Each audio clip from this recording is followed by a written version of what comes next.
Ya udah, Alhamdulillah ya. Dan sekarang kita akan mengikuti bersama dalam segmen B Saya Tatu, di mana kita akan berbicara mengenai dengan aura farming di sebalik daya tarikan diri ya. Jadi Muammarah, kalau kita bercakap mengenai dengan di sebalik daya tarikan diri ini bukan sekadar rupa luaran tetapi melibatkan keyakinan, kejujuran dan juga sikap rendah diri ya. Di mana seseorang yakin, ikhlas dan juga baik hati ini mudah menarik perhatian dan juga membina hubungan yang kukuh. Dan penampilan sebenarnya penting, tetapi yang lebih utama adalah bagaimana seseorang itu yang membawa diri dengan penuh positif. Itulah aura positif dan juga tarikan ini adalah unik bagi setiap individu dan ianya bermula dari kekuatan dalaman sebenarnya. Betul. Jadi kita ingin mengetahui juga lebih lanjut kepada narasumber kita. Aura farming ini kalau anda silap macam ada sesuatu yang bermain di dalam minda kita ni, tapi anda tahu apa sebenarnya aura farming berkenaan. Jadi kita ingin mengetahui lebih lanjut bersama dengan narasumber kita, iaitu Yang Mulia Tuan Rusli Bujang. Assalamualaikum Tuan. Assalamualaikum warahmatullahi wabarakatuh. Apa khabar Tuan? Alhamdulillah, Muhammad. Alhamdulillah. Lama-lama dah jumpa. Betul lah, long time no see. Baru tak, alhamdulillah. Alhamdulillah ya, kita bersua lagi kembali pada hari ini. Satu tajuk yang cukup menarik juga di pertemuan kita ni, aura farming Tuan. Macam satu perkara yang trending ni Tuan. Mungkin dapat dikongsikan. Okey. Betul-betul lah. Dan sebenarnya banyak dalam kira introduction dia lah pertanyaan Intan awal tadi tu banyak terkandung sudah isi-isinya tu lumih-lumihnya lah isi daripada secara ringkasnya. Sebenarnya ada di sana tu kira ujung pulang tu. Sebenarnya apa ingin saya katakan ni aura farming ni ada sempat viral lah beberapa bulan lepas beberapa minggu lepas ada anak-anak remaja tu kan ya ada dicaruk perahu kan. Caruk itu bagian depan perahu. Dan dia melakukan suatu gerakan tarian. Saya ingat macam anak-anaknya juga. Saya ada menyaksikan juga tu. Mungkin dapat intern buat. Ada. So somehow menjadi viral lah. Viral di kalangan bukan hanya di sebelah Ketandan ni Rantau Ketandan tapi mendunia famous. So ada daya tarikan yang tersendiri Pak. Anak itu tanpa ia melakukan apa banyak hal lah untuk menarik perhatian orang, tapi dengan melihat saja orang sudah tertarik melalui gerakan-gerakan itu sudah macam memukau orang yang menyaksikan pergerakannya itu. Sehingga di kalangan generasi Gen milenial apa ni ini jadi youth slang di kalangan anak muda ni lah dipanggilnya aura farming. So aura tu maksudnya aura tu kan macam pancaran energi tenaga daripada dalam tani. So bila yang terpancar keluar tu adalah aura. Kalau dalam konteks agamanya ada di mukanya ada cahaya, ada nur misalnya. Itu pun pancaran daripada dalam. So dan perkataan farming itu maksudnya jadi bila melakukan beberapa sidik gerakan macam tu ia seolah-olah sedang menyemai auranya itu tersendiri sehingga terus berkembang. Tapi itu sebagai ahli profesional, sebagai itu kaunselor lah. Macam saya melihat ada beberapa hal yang petani perlu lihat daripada secara petani tanggapi dengan baik Sebabnya macam mana pun jua perkara ini memberikan gambaran tentang generasi ketani hari ini mudah-mudahan ada sesuatu mesej di sebalik itu inilah ketani sebagai ibu bapa, sebagai orang tua itu perlu memahami keadaan itu secara umum satu hal yang bagus pula yang sihat ataupun sebab ia melalui macam tu ia cuba menampilkan karismanya tu baik secara dalam talian ataupun di luar talian, maksudnya secara bersembunyi macam inilah. Suatu apa yang berlaku itu kebanyakannya anak-anak muda ni ya mau menampilkan daya tarikan diri itu kebanyakannya untuk dalam talian. Sebab dia sama. Kalau dibawa keluar secara bersemuka, keadaan akan lebih berbeza sebab kita berinteraksi secara langsung, secara bersemuka melibatkan ada orang lain lagi ada perasaan, ada emosi, ada fikiran, ada tingkah laku yang ada sensitiviti tertentu. So ini yang perlu kita ni cuba bantu untuk anak-anak muda itu untuk mengimbangi. Satu hal yang positif untuk menunjukkan aura yang baik itu, aura yang positif, tapi dalam masa yang sama ia perlu dikembangkan secara secara melalui prosesnya tu tadi dah boleh selalu anak-anak generasi hari ini selalu diberitahu macam kalau macam ibarat kejayaan itu ibarat sebuah gunung, ia cuma nampak kejayaan di atas gunung, ia nampak kejayaan ini saja, Pak. Tapi ia nampak proses di dalam ini untuk dia sampai ke atas itu, Pak. Dan mudah kan untuk mencapai itu, tapi itu generasi ada ini selalu nampak yang di atas saja. Sehingga banyak perubahannya itu kalau dalam pekerjaan misalnya, diorang ni bila memikirkan bekerja daripada pukul 8, 7.30 lah tu kerajaan sampai ke 12.30, bahkan ambil kasus 7.30 ke pukul 4.30 tu 1 jam kemasan yang cukup lama punya. Dia nampak tu. Padahal bapa mamanya orang tua tu sebelum ni memang bekerja dalam konteks macam tu juga kan. Sebab ia melalui proses itu. Jadi proses tadi yang menjadikannya lebih dewasa, lebih matang apa. Tapi kalau tak ambil tak macam aura farming ni, ia seolah daripada secara luaran saja, dengan mengambil sukut baik orang lain apa dan untuk dirinya sendiri. So itulah ada hal yang positif, ada hal yang perlu tadi berikan pertimbangan yang baiklah. Ya sebenarnya ialah antara lain pengaruh daripada social media lah pada harian generasi harian yang inginkan dapat tu populariti, okey. Sampai ada satu kajian itu bila ditanya generasi hari ini, what makes you happy? Apa yang membuatkan kamu bahagia dalam hidupan ini? Jawapannya dua, kaya dan terkenal, rich and famous. So, artinya dan ini pun sama saja. Itu satu yang membimbangkankah kalau hanya memikirkan semua itu mungkin membahayakan. Boleh menjejaskan kehidupan orang ini. So ada dalam masa yang sama ada kata yang nampak pengaruh rekan sebaya, pengaruh orang di sekeliling ini. Mudah tanpa memikirkan apa kesan-kesan di sebalik itu. Culture itu, budaya itu sebenarnya satu budaya yang positif di negara jiran kita, satu budaya yang baik. Cuma itu cara ambilan ini dijadikannya aura farming itu untuk menuai ataupun menyemai karismanya sebagai individu itu dengan cara mengambil shortcut saja, anda melalui proses tadi. Sesuatu yang boleh menjadi isu. Jadi sebenarnya secara dalam musan awalan aura farming itu adalah petani dalam pada masa yang sama petani boleh melihat macam mana tentang jati diri anak-anak muda kata ni generasi hari ini. Yang kedua tentang kesihatan mental durang. Kan ini dari segi dari segi membanding-bandingkan. Cuba membandingkan dengan dirinya dengan orang lain. Dan yang ketiga tu tingkah laku sosial pada masa ini. So macam mana petani di sini di Brunei bahkan di seluruh dunia terpengaruh oleh perbuatan orang yang jauh di sudut belahan dunia yang lain lagi. So ini adalah tiga hal yang boleh kita lihat sebagai petani Islami. Jadi sebagai bapa bisa ketika itu memahami ni, jangan dibiarkan macam tu, tapi ambil peluang ni, gunakan secara positif untuk kata ni mempengaruhi secara positif anak-anak kata ni dalam masa sama cuba kenal pasti ada hal-hal yang negatif di sebalik itu. Ya, baik. Tuan Yedi, kita telah pun mendengarkannya sikit penjelasannya mengenai dengan di sebalik daya tarikan diri ini. Jadi Tuan, di sebalik idea bahawa pada diri seorang itu terdapat aura yang tersembunyi atau daya tarikan yang kuat, mungkin Tuan boleh dapat jelaskan, adakah ada penjelasan dari sudut sains atau psikologi?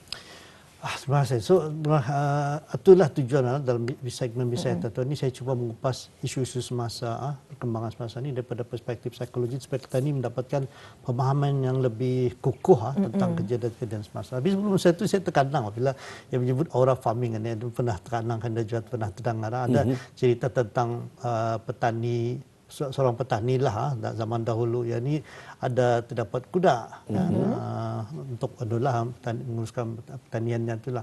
Tapi ada satu hari kuda pertanian ni hilang. Jadi orang-orang di jiran-jiran ni kan ni kalau kuda hilang tu artinya petanda buruk tu nya. Mungkin nasib baiknya. Kalinya petani tadi nasib baik, nasib buruk anda tahu je, anda siapa yang tahu jawapannya hanya itulah. So hilang tu kuda. Tapi pada esok harinya kuda ni balik semula dengan beberapa ekor kuda yang liar membawa bersamanya. Jadi jiran-jiran tadi yang negatif tadi kan pada jadi satu hal yang bagusnya lalunya nasib baik ninya dapat lebih kuda kan hilang satu tiba bawa yang lain lagi. Kalinya jawapan petani ni anda tahulah apa nasib baik kah buruk kah, anda tahu siapa yang tahu jawapannya. Suatu jawapannya. Lepas tu esoknya berlaku peperangan di negara sehingga tentara-tentara itu paksa mengambil merekrut tentara-tentara di kalangan kampung kami ini orang yang baik secara fizikal lah. Tapi sebelum itu anaknya ni cuba menguruskan peperangan sedang berlaku. Anaknya tadi cuba melatih kuda yang liar ni yang melatih. Tiba-tiba saya melatih itu gugur ya daripada kuda tu dan kakinya patah. Jadi orang yang terletakkan di gambaran ni kan ya ke kampung lah siapa anak-anak yang jadi orang tadinya di jiranan tidak kalau patah gugur pada kuda ni satu petanda yang buruk ni ya. Genjo punya baik atau buruk saya dah tahunya. Dan tiba-tiba tu datang askar tadi ni karena untuk merekrut orang mananya anak-anak yang tu mesti join anunya. Siapa yang anak-anak yang indah patah lah yang bagus siapa juga. Anak ni dia lupa pasal hatinya patah. Jadi orang jiran lagi untung kau hanya anak muda dah masuk anak ambil. Jawapan tadi sama aja. Untung baiklah baik atau buruk tidak tahu pasalnya. Nah, pengajarannya kan itu kan tadi tu keadaan yang berlaku tu macam musibah yang menimpa kata itu sebenarnya banyak bergantung pada persepsi kita ni, pandangan kita ni. Kalau kata ni melihat ia positif, akan menjadi positif. Kalau yang negatif, boleh jadi negatif pandang kita ni. So terbalik semula pada aura farming ni tadi.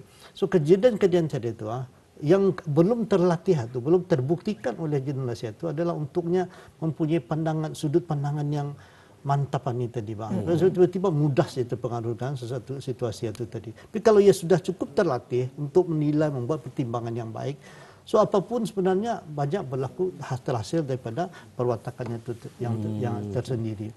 Jadi secara ringkaslah psikologi di sebalik aura farmingannya, ia sebenarnya menunjukkan macam mana generasi hari ini mengurus dirinya, mengurus perasaannya, emosinya, tingkah laku macam tu. Dan dia cuba di sana kita nampak cuba mengimbangi antara autentisiti ataupun ketulinan, kebenaran dengan menunjukkan. Ambil contoh dalam sosial media kadang-kadang ada yang cuba kalau saya makan di gambar dulu, sebab menunjukkan kejayaannya dia dipostingnya. So imam postingnya tu cuba tak apa kira-kira tujuannya. So ada mungkin dengan tujuannya tanpa apa tujuan saja apa saja simpan di sini yang untuk kenang-kenangan kepada banyak cara untuk menyimpan untuk kenang-kenangan apa kan. Tapi tentu sebalik itu ada apa tujuannya untuk kita ini berkongsi, atau mungkin saya tujuan yang baik ataupun tujuan yang untuk boleh menyebabkan hal yang lagi lah melakukan untuk performance saja untuk menunjukkan sebagai sebuah persembahan menunjukkan siapa dirinya. Kemudian Alfama ini cuma menunjukkan macam mana dari segi psikologinya anak-anak generasi hari ini membuat cuba meluahkan emosi durang. Ya kadang-kadang dia meluahkan emosi ini anda berapa nampak dibandingkan dengan our generation dulu yang kita dilatih tadi rapat dengan tapi generasi hari ini kadang-kadang ia indah jelas menunjukkan anak-anak saja anak kecil misalnya lah.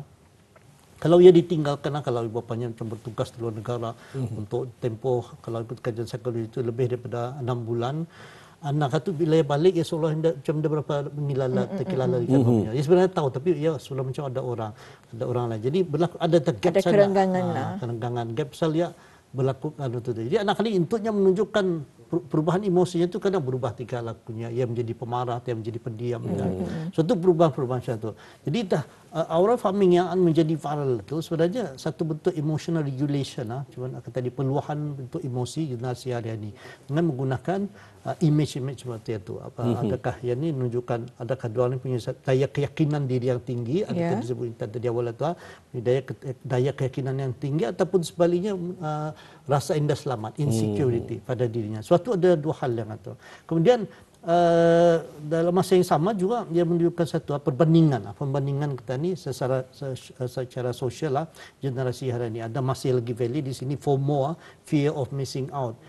Generasi hari ini terpaksa juga terikut-ikut juga kalau tidak ia ketinggalan daripada sesamanya ni bang. Jadi pada ia ketinggalan apa sebab tu kan kalau ada gadget-gadget baru dia akan cuba mengikuti. Walaupun padahal masih ada yang lama yang masih boleh dipakai tapi ia boleh untuk takut pada fear of missing out dan itu FOMO ni takut tertinggal daripada hal-hal ia mengikuti arus perubahan itu. Tapi itu mengikuti arus perubahan ini kan sepatutnya anda semestinya kalau macam barang misalnya kalau masih digunakan masih perlu dipakaikan satu format itu. Kemudian ani juga yang ketara macam seolah-olah orang ani dalam masa yang sama sentiasa diberi dinilai oleh orang-orang di sekelilingnya ni. Macam mana keadaannya itu akan selalu memberi pengaruh yang baik. So artinya kan secara ringkas hanya saya tadi aura farming ni seolah ada macam pisau dua mata.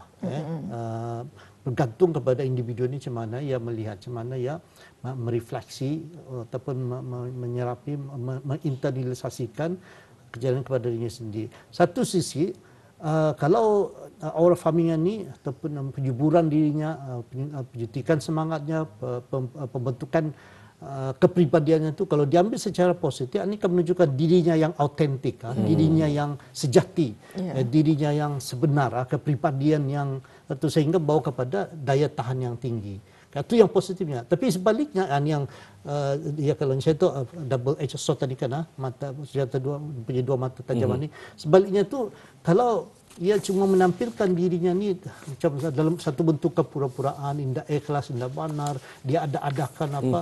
Ini lama-lama akan menimbulkan satu kerisauan, anxiety pada dirinya. Ya, sebab sentiasa kan membandingkan sama-samanya. Padahal dirinya sebenar, dirinya sejati itu bukan macam itu.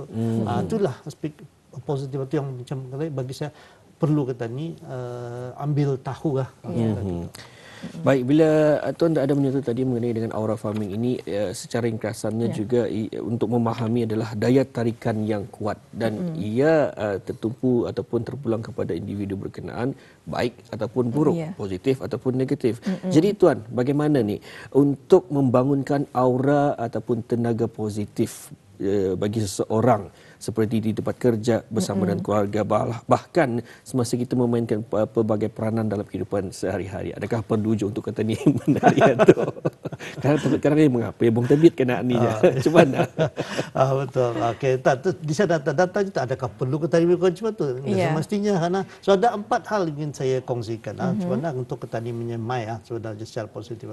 Pertama tu petani perlu mempunyai kesedaran sendiri, kesedaran dirilah. Macam apa kekuatan, apa kelemahan petani. Sedari siapa diri kita, kalau bahasa anunya tahu dirilah contohlah.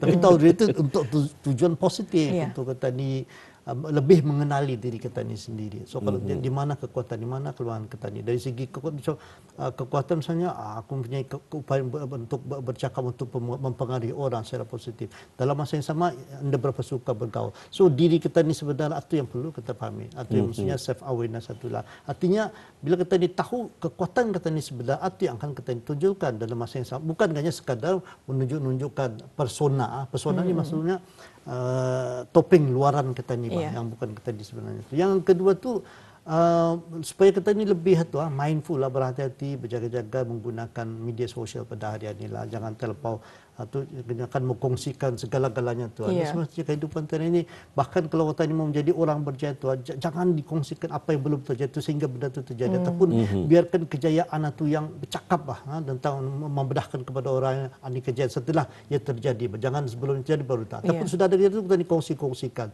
Sebab timbang juga orang lain kan, ini boleh membawakan hal-hal yang negatif pada orang lain. Betul. Jadi itu artinya perlu berpada-pada menggunakan media sosial ini. Artinya kalaupun kita melakukan satu perkongsian, pastikannya satu perkongsian yang genuine, autentik, sebenar, bukan untuk mengadang-adang, bukan untuk menunjuk-nunjuk. Kemudian yang ketiga tu ada saya sama ya, insya-Allah petani perlunya membangunkan resilient, daya tahan petani. Artinya maksudnya dalam kadang-kadang tertunda semuanya bila petani menjadi mempunyai daya tarikan ini, ada ketikanya petani punya kritikan, ada saja orang yang tidak ingin. Jadi petani perlu pandai macam mana petani menangani perkara tu, menangani kritikan. Kalau orang mengkritik petani macam mana misalnya, petani perlu menangani. Dan lepas tu kalau jangan melakukan perbandingan. Perbandingan ini satu hal yang tidak baiklah dalam psikologi lah. Tapi kalaupun petani melakukan perbandingan, buat perbandingan secara konstruktif, secara membina. Dan sekali itu petani mempunyai, jangan petani generasi anak-anak petani jangan tanpa biarkan ya itu bersembang atau meluangkan masanya itu sebagai besar itu dalam secara online saja bah. Perlu petani anchor ke dia, petani ikat ke dia, adakan masa ke dia untuknya secara offline macam di luar, misalnya ia bermain dengan kawan-kawannya, berinteraksi di luar, bernyabur, berhujan, berpanas. Ya, saya selalu mencakapkannya, saya generasi hari ini sangat kurang dengan happy chemical C4 itu endorphin, serotonin, ya dopamin oksitosin, serotonin dan ini. Ini adalah happy hormone, hormon bahagia. Yang generasi hari ini agak kekurangan. Pasal ia lebih banyak meluangkan masa dalam rumah. Screen time. Screen time. Dan which is screen time bukan semua orang sebenar. Itu pun ada kemasikan happy hormone yang empat tadi. Dan banyak di luar. So sebenarnya itu sangat diperlukan. So itulah perlu kita imbangilah. So itu yang maksudnya mana ketanian itu mengembangkan itulah. Ya, alhamdulillah ya. Itu telah pun dikongsikannya oleh tuannya bagaimana untuk kita ni bangun aura ataupun tenaga positif. Jadi tuan mengenai dengan aura positif ini boleh kita bangunkan atau kembangkannya. Jadi persoalan sekarang bagaimana nilai dan juga persona tersebut kita manfaatkannya untuk meraih prestasi dan juga meningkatkan beraktiviti dalam kehidupan sehari-hari. Mungkin boleh tuan teruskan dengan rumusan dalam masa 4 minit tuan. Okey, alhamdulillah, mudah-mudahan cukup semua. So pertama sekali tentunya apapun ingin kita ditampilkan daripada kita, pastikan itu adalah diri kita yang sebenarnya bukan yang dibuat-buat dia berpura-pura. So itu yang kedua tu cuba kita menampilkan hal-hal yang persona yang positif. Sebab lama-lama bila kita selalu membuat yang positif, insya-Allah akan menjadi diri kita sendiri tiap. Sentiasa melihat kepada yang positif bukan yang negatif. Yang ketiga tu sama juga dari segi tindakan-tindakan kita ni perlu kita latihkan secara berterusan dan yang sekali itu artinya sebagai tu sebenarnya bukannya untuk kita ni menuai, bukan untuk kita ni bertanaman aura kepada orang lain, macam aura ini lebih kepada untuk orang lain sebenarnya. Tapi apa yang sebenarnya perlu kita ditambah itulah untuk kita ni membangkitkan aura kita ni itu untuk membentuk satu kepribadian kita ni. Dan kepribadian ini yang boleh memberikan inspirasi kepada orang lain dan menjadikan ataupun orang di sekeliling kita ni. So artinya secara ringkaslah aura farming ya untuk menanamkan daya tarikan diri kita ni sebenarnya itu bukan sebenarnya apa yang sudah kita ni capai tapi sejauh mana kita ni menjalani kehidupan kita ni dengan penuh makna, macam mana kita ni tumbuh berkembang dapat membantu orang lain, macam mana kita menjadi individu yang ikhlas sehingga dapat menarik orang lain itu secara positif. Dan dalam masa yang sama nilai-nilai yang kita ni ada, nilai-nilai kebersamaan kita di gotong royong semua patulah, nilai saling hormat menghormati, nilai berasa kata menjawab, sebenarnya itu adalah satu asas yang sudah sangat kukuh. Tapi dalam masa yang sama kita ni perlu hidup itulah hidup untuk dengan tujuan lah. Tujuan dari hidup dengan tujuan. Kemudian dengan penuh rasa humility, dengan rasa humble lah, kemudian dengan penuh kejujuran. So artinya selain daripada berharapkan kepada kekuatan-kekuatan nilai masyarakat tadi, tapi kita ni perlu menunjukkan juga rasa kepribadian kita ni yang tersendiri. Siapa diri kita ni itu sehingga akhirnya kita ni boleh meninggalkan satu legacy yang baik dan positif dan menjadi pengaruh kesan positif kepada diri kita ni dan juga dan orang di sekeliling kita, masyarakat kita bahkan negara kita ni. So itu yang maksudnya secara kesehatan ni bukannya tadi membuat mengada-adakan untuk orang tapi untuk diri kita ni sendiri. Daripada sana nampak siapa diri kita ni sebenarnya dan memberikan kesan yang positif atau jadi. Baik, kalau ada perlu disingkatkan juga tuan ya, apa yang saya faham daripada penjelasan tuan ini, aura farming ini diperlukan untuk seseorang melakukannya dengan jujur dan juga ikhlas. Kerana dengan ada jujur dan juga ikhlas berkenaan, ini akan lebih lagi memantapkan dan juga mengelakkan. Kalau minggu-minggu lepas menerusi khutbah Jumaat ada menyentuh tentang penyakit ain. Jadi untuk mengelakkan perkara-perkara berkenaan perlunya ada kejujuran dan juga keikhlasan berkenaan. Betul sekali Muammar ya.